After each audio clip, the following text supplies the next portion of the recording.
Hello friends, അപ്പോൾ നമ്മളിന്ന് ഗുരുവായൂർ പോവുകയാണ്. അപ്പോൾ ഗുരുവായൂർ പോണ വിശേഷമൊക്കെ വഴിയെ കാണാം.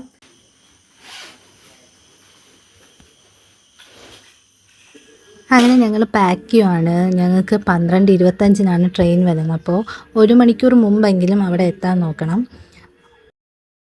ഞങ്ങൾ രണ്ടുപേരും മാത്രമല്ല, അമ്മയും അച്ഛനും ഉണ്ട് ഞങ്ങളുടെ കൂടെ. അപ്പോൾ ഞങ്ങൾ കുറേ നാളായി വിചാരിക്കുന്നു ഗുരുവായൂർ പോകണമെന്ന്. ഇപ്പോഴാണ് ഞങ്ങൾക്ക് സാധിച്ചത്. ഞങ്ങളങ്ങനെ റെയിൽവേ സ്റ്റേഷനെത്തി. ഞങ്ങൾ പ്ലാറ്റ്ഫോം നോക്കുമായിരുന്നു. ഞങ്ങളുടെ പ്ലാറ്റ്ഫോം വരുന്നത് സെക്കൻഡാണ്. അങ്ങനെ ഞങ്ങൾ സെക്കൻഡ് പ്ലാറ്റ്ഫോമിലോട്ട് പോവുകയാണ്. അവിടെയാണ് ഗുരുവായൂർ എക്സ്പ്രസ് വരുന്നത്. ഞങ്ങളങ്ങനെ പ്ലാറ്റ്ഫോമിലെത്തി ട്രെയിനിന് വെയിറ്റ് ചെയ്യുവാണ്. ട്രെയിന് വന്നു കഴിഞ്ഞു. ഇത് ഞങ്ങൾ പിറ്റേന്ന് രാവിലെ ഉറക്കമൊക്കെ എഴുന്നേറ്റ് ചെറിയ ക്ഷീണം ഉണ്ടായിരുന്നു. എന്നാലും നമ്മൾ ഗുരുവായൂരപ്പനെ കാണാൻ പോകുന്നതിൻ്റെ ത്രില്ലിൽ അതെല്ലാം നമ്മൾ മറന്നു. ശരിക്കും ഞങ്ങളുടെ ട്രെയിന് കുറച്ച് ഡിലേ ആയിരുന്നു. അതുകൊണ്ട് കുറച്ച് ലേറ്റായിട്ടാണ് എത്തിയത്. ശേഷം ഞങ്ങൾ ഗുരുവായൂർ സ്റ്റോപ്പിൽ ഇറങ്ങി. ഞങ്ങൾ റൂമൊക്കെ എടുത്തു. ഞങ്ങൾ തൊഴാൻ പോയി. അതിൻ്റെ വീഡിയോസൊന്നും ഞാൻ എടുത്തിട്ടില്ല. ഇപ്പോൾ ഞങ്ങൾ ക്ഷേത്രത്തിൽ നിൽക്കുന്ന വീഡിയോസ് മാത്രമാണ് എടുത്തിരിക്കുന്നത്. കാരണം ഫോൺ അലൗഡ് അല്ലായിരുന്നു.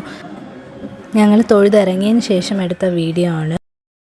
ദൈവികതയും അനുഗ്രഹവും നിറഞ്ഞ ഒരു പുണ്യപുരാതനമായ ക്ഷേത്രമാണ് ഈ ഗുരുവായൂർ ക്ഷേത്രം. അവിടെ വന്ന് കണ്ണനെ കാണാൻ കഴിഞ്ഞതിന് തന്നെ ഏറ്റവും വലിയ അനുഗ്രഹമാണ്. അപ്പോൾ എല്ലാവർക്കും ഒരു ശുഭദിനം നേരുന്നു.